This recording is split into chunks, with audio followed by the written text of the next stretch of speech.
What is up, you guys? It is Garrett from Superhero Talk, and we are going to be talking about the top 5 villains that I think should play in the new movie for The Flash.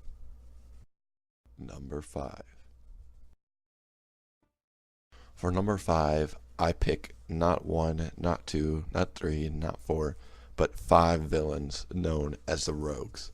The Rogues gallery that I am referring to is Captain Cold, Heatwave, Weather Wizard, Mirror Master, and Captain Boomerang.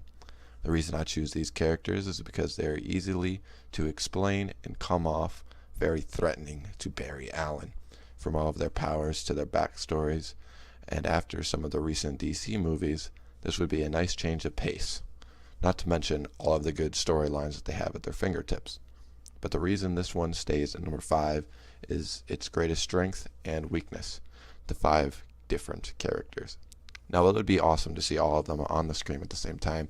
It would be a burden at the same time. Not only has DC recently tried a bad guy team up, Suicide Squad, but trying to explain all their backstories, abilities, would be a lot. However, after a couple of movies and getting to know these characters, the Rogues will be a force to reckon with. Number 4. Now let's talk about a character that never really fit in with the likes of Captain Cold or the rest of the gang, the Trickster. The Trickster is known for being a Lone Ranger, a villain without superpowers, and in the Flash's case, there aren't many villains like that.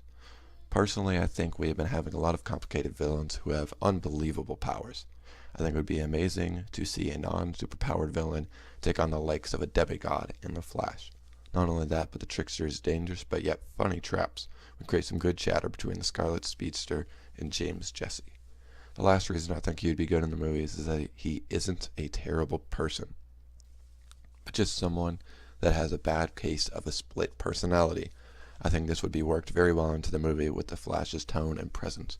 And if none of those reasons impress you, let me tell you that Mark Hamill has played the Trickster on The Flash before, and might do it again for a live-action film. But the reasons he stays at number 4 is 2 main reasons. 1, the Trickster's character is way too similar to the Joker's, especially with mixed opinions on Jared Leto's interpretation. You don't want any comparisons between the 2 characters or actors. 2nd, the Trickster doesn't have that much source material to use. He has a couple of cool gadgets. Besides that, he's just big bombs. I think it would be hard to make him feel threatening to someone of the Flash's caliber. Number 3.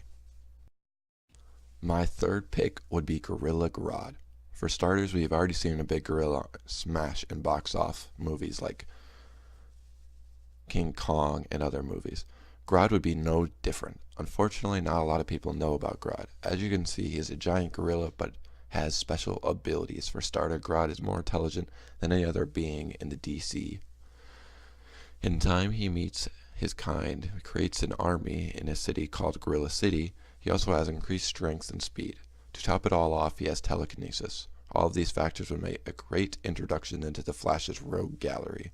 Also, with special effects now, he could seem more real than ever. Grodd's greatest strength, however, is also his greatest weakness.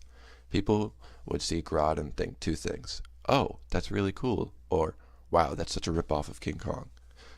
So if they chose to have Grodd as their main villain, they would have to show all of his different abilities and show it's just not a copy and paste.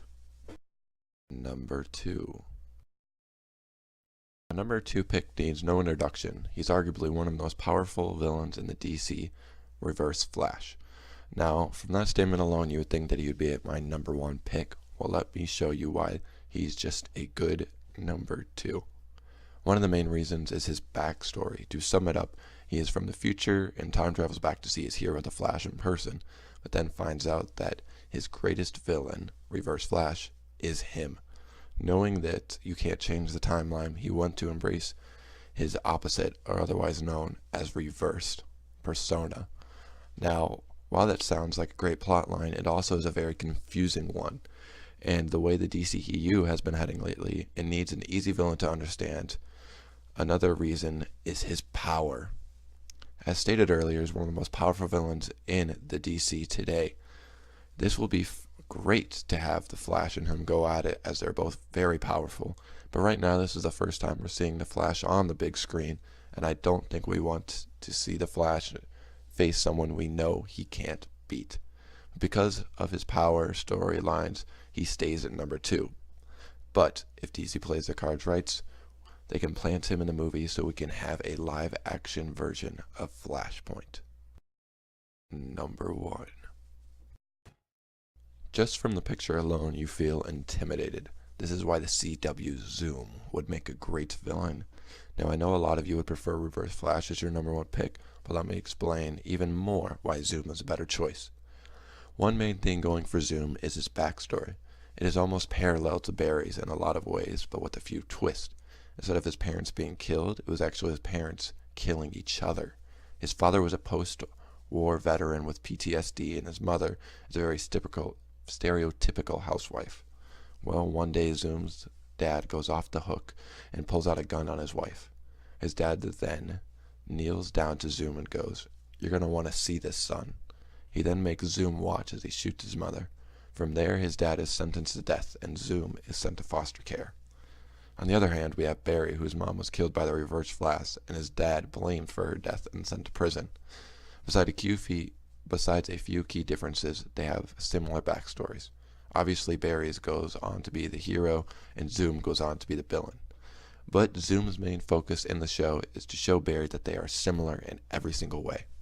He just needs a push to get on Zoom's level. This element would be amazing to see on the big screen. They could take it in so many different directions. For example, after we explained both characters, you could have Zoom around killing people for no reason. Obviously, Barry does his best to save everyone he can, but he can't save everyone. After a while, Barry finally catches up with Zoom and is screaming and furious and wanting to kill Zoom. But this is exactly what Zoom wants. Zoom says something around the lines of, "For every person that you save, I will kill 5 in his place." And then all the way up to the climax, Zoom keeps messing with Barry's head. But then we finally hit the climax, where Zoom has taken Barry's father and is going to kill him right in front of Barry. From there, you can do anything that you want, but this is just one direction they could head with Zoom. Now, just like the rest, it does have its downfalls. I think they would have a hard time keeping a good tone for the movie, as it's a very dark story and character. But besides this, it is a great villain and my number 1 pick. Who would you have as the villain for the Flash movie? Put in the comment section below and we can talk about it. Until next time, please hit that like and subscribe button for more videos like this. Peace.